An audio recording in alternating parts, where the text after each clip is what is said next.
বাজা কাসর বাজা উলু দে আর শাক বাজা, বছর পরে আবার এলো মারে, এলো এলো এলো এলো মা দুর্গা মা। হাই, আমি সঞ্চারী, আমি জাপানের টোকিও শহরে থাকি। আজকে অনেক দিন পর নিয়ে এলাম আর একটা নতুন ব্লগ। যদিও এটা পুজোর আগের ব্লগ, কিন্তু কি বলবো বলুন, এত ব্যস্ততার মধ্যে ব্লগ দেওয়া অনেক দিনই হয়নি। আর পুজো বলে কথা, পুজোয় পেট পুজো আর শপিং তাকি বাদ যায়। তাই সকাল সকাল উঠে সেদিন চলে গেছিলাম আমার বাড়ির কাছের এই মলটায়, সেখানে গিয়ে করে নিলাম লাঞ্চ।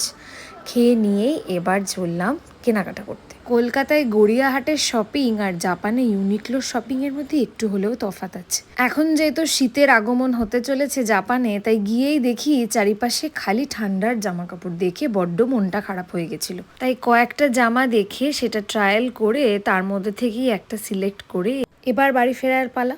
নিজের জন্য একটা, নিজের বরের জন্য একটা জামা কিনে চললাম বাড়ির দিকে। এই এখন কলকাতায় হলে এই শপিং শুরু হতো প্রায় 1 মাস আগে, আর একটা জামাই কি তখন মন ভরতো?